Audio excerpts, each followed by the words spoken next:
Bismillahirrahmanirrahim. Assalamualaikum warahmatullahi wabarakatuh. Innal hamdalillah nahmaduhu wa nasta'inuhu wa nastaghfiruhu wa na'udzu billahi min shururi anfusina wa min sayyiati a'malina may yahdihillahu fala mudilla lahu wa may yudlilhu fala hadiya lahu. Asyhadu an la ilaha illallah wa asyhadu anna Muhammadan abduhu wa rasuluhu la nabiyya ba'dah. Allahumma shalli ala sayyidina Muhammad wa ala ali sayyidina Muhammad kama shallaita ala sayyidina Ibrahim wa ala ali sayyidina Ibrahim fil alamin innaka Hamidum Majid. Amma ba'd. Hadirin yang dimuliakan Allah Subhanahu wa taala, perlu dicatat ada dua salam yang tidak harus kita jawab.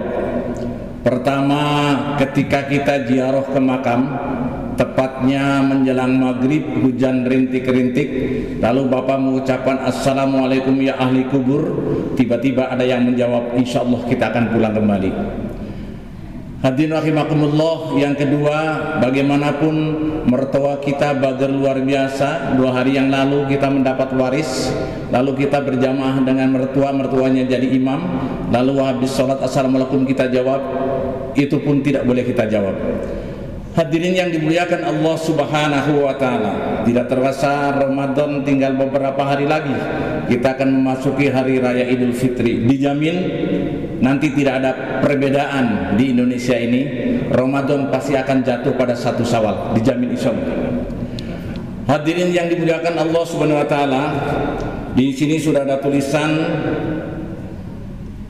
tidak boleh lebih daripada 7 menit yang kita kenal dengan kultum. Sebenarnya kalau kultum itu kuliah kuma antum, tapi saya gunakan sajalah, kan di subuh itu ada, kalau Ramadan itu kita muncul ada istilah kutil kuliah 3 menit, ada istilah kulibas kuliah 15 menit.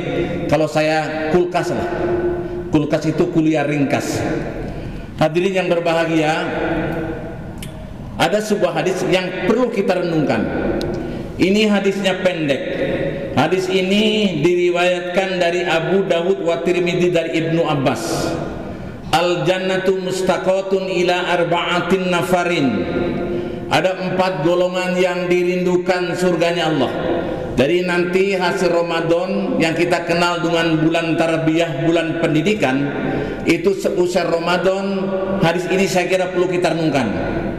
Siapa yang dirindukan surganya Allah? Yang pertama kali adalah talil Quran, orang yang membaca Al-Quran, orang yang tadarus Al-Quran. Banyak rumah tangga yang jatuh karena jauh dari Al-Quran. Banyak pejabat yang istirahat di hotel Prodeo itu pun jauh dari Al-Quran. Maka Al-Quran sebagai guidance, Al-Quran sebagai petunjuk, hudalin nas, hudalil muttaqin. Saya contohkan yang mudah Pak sebagai petunjuk.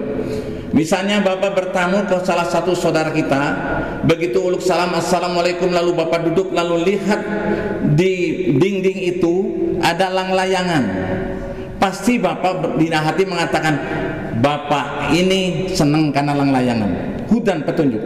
Kalau di rumah banyak Al-Quran, itu menunjukkan bahwa itu Al-Quran sebagai hudan. Miris rasanya satu keluarga anaknya 5, Al-Qurannya hanya 1. Yang bagus itu Al-Qurannya itu anaknya 5, harusnya 5. Yang kedua, membaca Al-Quran yang bagus itu pakai mushaf Pak. Sekarang masjid, makanya seorang orang yang mewakafkan masjid itu kasihan juga. Mestinya mewakafkan Al-Quran ke masjid itu dibaca. Jangan ditumpuk halusnya luar biasa Al-Quran Ramadan tapi tidak pernah dibaca. Kenapa tidak pernah dibaca? Karena dia bertekad sudahlah cukup dengan HP. Betul nggak? Sekarang banyak orang yang membaca, apa tidak boleh? Boleh saja Pak. Tapi membaca Al-Quran dengan HP itu banyak noise, banyak gangguan. Saya tidak terbayang kalau Bapak berjamaah bersama-sama ada 20 orang tadarus misalnya. Hadirin yang berbahagia, sudah 10 orang kumpul, 20 orang kumpul ya. Mari kita buka di dalam HP surah Yasin. Buka semuanya. Begitu Bapak bismillahirrahmanirrahim, Yasin, kling. Ada WA masuk, video call. Wah, di mana? Di masjid. Kenapa? Tuker ngaus Al-Quran tuh berjamaah. Ini kan sudah ada gangguan ya. Jadi membaca Al-Quran ini sebagai guidance, petunjuk kita bersama. Yang kedua, ta'lil Quran wa hafidil lisan. Yang kedua, setelah Ramadan kita jaga lidah kita dengan baik. Nanti usai Ramadan endingnya juga harus kita jaga baik-baik. Pak, saya pernah diundang di satu tempat, miris rasanya. Begitu saya duduk, subhanallah, itu di belakang panggung itu ada gambar anjing, Pak. Anjing itu dicakra, Pak. Saya kaget. Panitia, tolong jelaskan kepada saya, apakah apa memang di komplek ini atau di daerah ini tidak boleh ngikut anjing atau bagaimana? Begini, Pak, sekarang kenapa saya gambar anjing dicakra itu, karena di sini itu pemuda setiap bertengkar, setiap pasti nyebutkan anjing, maka itu cakra lebih besar. Saya kaget. Hadirin rahimakumullah, punten, di mana-mana orang pasya itu, punten orang Sunda wabil khusus, lamun nyebut anjing asa doraka. Betul nggak, Pak? Asa tengunah lamun nyebut anjing. Asa teu abdol, betul. Lamun nyebutkan anjing asa abdol lah. Maka dirahimakumullah, ini luar biasa. Maka dicakra semacam begitu. Ditulis kalimat itu supaya lidah kita bagus, jangan mengucapkan itu. Ngeri rasanya Pak pemuda sekarang tuh, namanya Ahmad, yang satu Harun, mau poli nggak menyebut nama, Pak. Anjing orang poli, ayo tuh anjing poli, kan luar biasa, ngeri, Pak. Ngeri ya saya di alam dunia ini. Nah, hadirin rahimakumullah, maka di mana-mana tidak ada orang yang bertengkar kalimatnya halus, itu tidak ada, Pak. Sugan bapak pada bertengkar sareng istrinya, "Mah, assalamualaikum warahmatullahi wabarakatuh." Alhamdulillah, nggak ada itu. Orang bertengkar pati naon wae disebutkan. Maka saya nitip kepada bapak, kalau bapak istrinya sedang ngurung, Pak, di sini pakai tempel koyo, ini panggil tempel koyo, parfumnya PPO, tidak harus marah, Pak. Tidak harus candak ke puskesmas, candak we tuh ke mall, beres. Iya, beres. Pasti dia tersenyum, Pak. Itulah wanita itu ya, itu wanita. Biasanya kan menjelang bulan Ramadan saja sudah, Pak, sing atuh pembelikan baju baru kan. Engke we atuh, engke kumaha, engke bisi dan lain sebagainya. Banyak sekali alasannya. Bapak kalau pernah membaca Al-Quran itu ada kita membaca surah Luqman, Pak. Luqman itu bukan seorang nabi, bukan seorang rasul, tapi tercatat rapi di dalam Al-Quran. Luqman pernah dipanggil Luqman Ta'al, kadi Luqman. Itu ada domba dua kok sembelih, yang satu cacak ambil daging yang terbaik di dalam domba tersebut. Apa yang diambil? Lidah dengan hati. Satu lagi kalau Luqman sembelih lagi, kok ambil yang terjelek di domba itu. Apa yang diambil? Ternyata lidah dengan hati. Apa yang terjadi, Pak? Banyak orang yang gagal di alam dunia ini gara-gara lidahnya. Banyak orang yang jatuh martabatnya gara-gara lidahnya. Maka jaga lidah kita. Ada yang datang kepada Rasul, ya Rasul, inna fulanata tusiru salat wa saum wa sadaqah walakinnaha tujironaha bilisaniya, ya Rasul. Saya punya tetangga si fulan geto salat di masjid duhur, asar, maghrib, wajibnya di masjid, sunnah dijalankan, Ramadan tamat, sedekah tidak pernah ketinggalan, ya Rasul.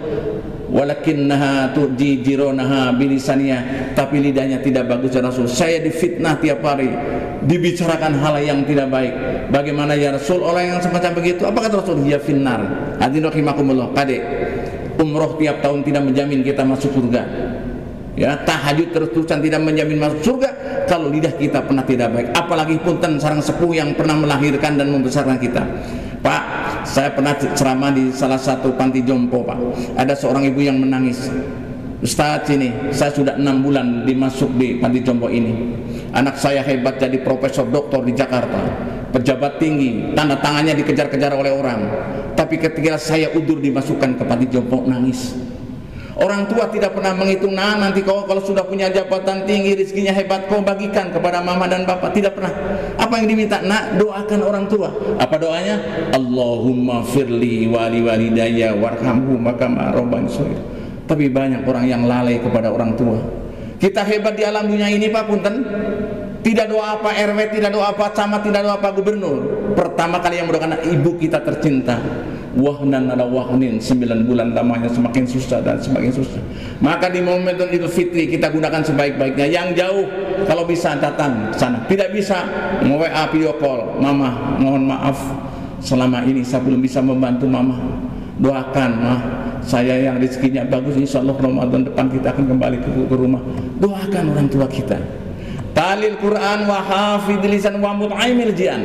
Yang ketiga, orang yang diridhukan surganya Allah, orang yang tidak pernah memilah-milah rezeki, disiapkan untuk siapa? Wal yatama wal masakin. Papunten, yatim piatu ayana mah cerdas-cerdas. Abi gaduh yatim piatu Pak kengi ngukut nuju alit keneh brol. Orang tuanya meninggal dunia, bapaknya meninggal dunia dikukut kau di Pak. Di alit disakolakeun di TK. Bangorna luar biasa Pak. Bade gelut sareng anak tatangganya, anak awi, bade gelut tah. Ku abdi dikejar dicandak awina apa kalimata? Bapak kesering ngaji, tidak boleh merebut hak anak yatim. Luar biasa. Pintar Pak, tidak boleh merebut hak anak yatim. Sore-sore lang-lang jangan Pak, taman-taman di pilarian ayah, canda ka bumi badai diibahkan, badai dicepret ku ibuna, apa kalimata? Mama kan sering di pengajian di masjid, tekengnya menghardik anak yatim. Kumaha carana menyelamatkan? Berbagi dengan yatim piatu Pak.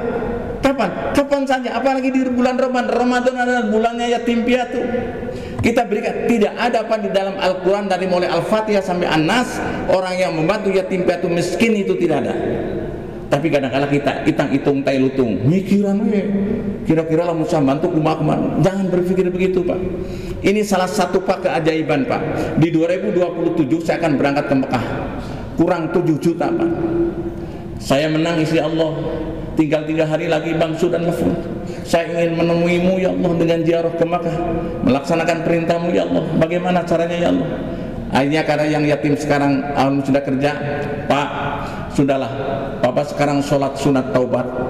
Nyuruh kepada saya, sholat sunat taubat dan sholat sunat hajat. Nanti saya ada di belakang makmum. Begitu di belakang makmum saya ngadoa. Beres ngadoa, asar jam 4 ditelepon.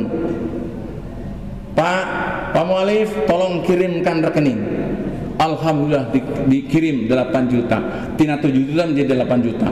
Alhamdulillah bisa berangkat. Ini adalah doa yatim piatu, tapi jangan dijadikan komoditas Pak. Kumpulkan yatim piatu, kan maaf. Kan kemarin banyak ya ketika pemilihan politik itu, kumpulkan yatim piatu di salah satu ruangan, dibagian uang 100 ribuan, kumpul semuanya, baca surah Yasin, baca surah apa itu yang supaya mendapat ayat kursi. Kalau sudah dapat kursi, ingat nggak? Lupa Pak. Ya, betul nggak? Lupa. Kasihan juga. Jadi yatim piatu jangan dijadikan komoditif untuk kesana. Mendoakan kumpul, nggak menang lupa. Dari sekarang Pak, yatim piatu boleh menggunakan itu, tapi jangan digunakan untuk hal yang itu. Talil Quran wa hafidhin wa mut'imil jian.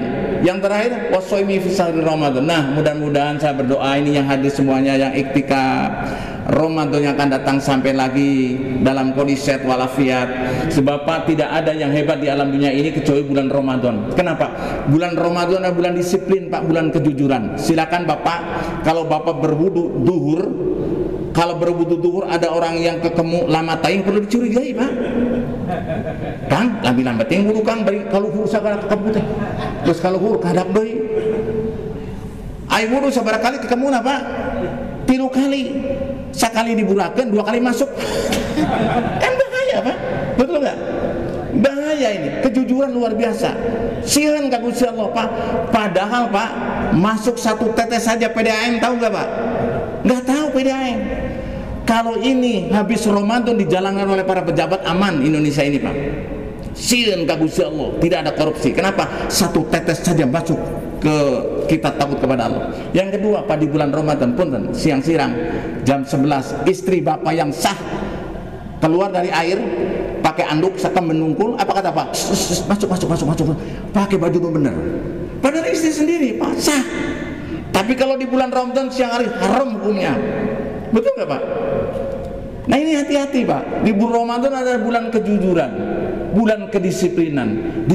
Dimanapun kita berada. Maka Pak, kalau nanti ini masih ada sisa Ramadan, kalau ada datang assalamualaikum Pak, kita bicarakan yuk. Siapa itu kemarin yang ceramah naon sesediaan kata pugu. Cek Bapak, kita tidak boleh memakan bangkai orang lain. Dia tahu bahwa membicarakan aib orang lain tidak boleh. Entong kieu, ada nggak punten Pak, ada nggak yang membicarakan orang lain diawali membacakan basmalah? Bapak terus ngariung bersama-sama Pak RW aja, Pak Haji aja, yuk kita ngomongkan batur awali dengan basmalah. Ayo tuh, ya ada itu. Ngeunah hidup dalam dunia kini. Hasibu anfusakum qabla an tuhasabu. Orang yang hebat adalah orang yang memprediksi diri sendiri, Pak. Maka bapak kalau didik anak yang bagus, jangan gini, nah ayo sholat tuh, wudu, berangkat ke masjid. Anaknya cerdas, kenapa bapak tidak ke masjid? Bapak bagian piket, nggak akan ke masjid tuh anaknya. Betul nggak Pak? Yang kedua, ibu kadang-kala bapak udah kena salah. Saya pernah diundang di salah satu tempat sedang pengajian, ada anaknya yang nangis. Mama mau ke toilet. Ya diantarkan. Kedua nangis lagi. Nah, kalau nanti mau ke toilet bilang mau nyanyi, ya jangan bilang begitu. Nangis lagi, mama mau nyanyi, langsung diantarkan ke toilet. Ini edukatif yang tidak bagus, Pak.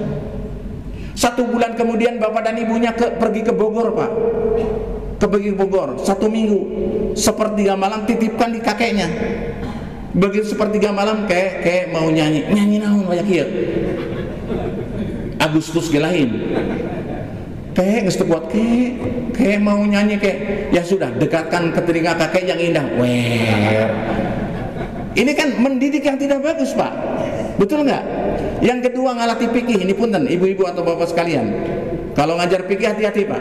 Ada seorang ibu kepada anaknya, nah ayo sholat. Anak nanya, nak, kenapa mama nggak sholat? Mama sedang berdarah. Selesai. Ini bahaya, Pak. 3 hari kemudian anaknya naik sepeda jatuh berdarah. Nah ayo sholat. Kata mama kalau sedang berdarah tidak boleh sholat. Ini yang jadi persoalan, Pak. Jadi mendidik anak harus bagus. Jadi Ramadan adalah bulan tarbiyah, bulan pendidikan kita bersama. Ramadan itu bulan kejujuran, Ramadan adalah bulan disiplin. Kalau di bulan Ramadan ini sholatul lail kita jalankan luar biasa, kenapa di bulan Syawal kita tidak jalankan kembali? Kalau di bulan Ramadan kejar-kejar membaca Al-Quran, putar Pak, ini tuh sepuh-sepuh. Kapungur bapak belajar Al-Quran kan metode badak dia. Alif tanwin jabar an, alif tanwin jrin, alif tanwin ps un, an in un. Betul nggak Pak? Itu metode badak dia Saddam Hussein dulu. Ada metode ikro di Jawa Tengah, alif menjadi a. Ada lagi metode naon, Pak? Metode al-barki teh naon terjemahannya kilat, saking kilat-kilatan tapi ayeuna teu bisa-bisa, Pak. Kan lebih repot, Pak ya. Ya, jadi ini yang dirahimakumullah, saya kira jangan lama-lama lah ceramah mah. Komo subuh mah menurut penelitian ilmiah, Pak, kalau ceramah subuh itu semua otak itu berputar larinya ke mata. Plek, tunuh, Pak. Menurut dokter, saya tanya Pak, menurut dokter tidur wajib berapa jam, Pak? Berapa jam? 8 jam, Pak, tambah sunat. Kamajid sare, pengajian tidur, kemana-mana tidur. Jadi ilmu tidak didapat karena orang tidur kan orang yang sedang melayang kemana-mana. Jadi ilmu sok orang tidur. Kalau bapak ada ceramah orang tidur bangunkan, bapak bangun. Tadi yang isinan naon, teuing teu apal. Ya. Saya kira itu saja, mudah-mudahan kita bertemu di Ramadan yang akan datang. Bapak selamat walafiat, rizkinya ditambahkan insyaallah. Ramadan depan bulan Syawal nanti bapak akan mendapat uang 20 juta dari yang lain. Assalamualaikum warahmatullahi wabarakatuh.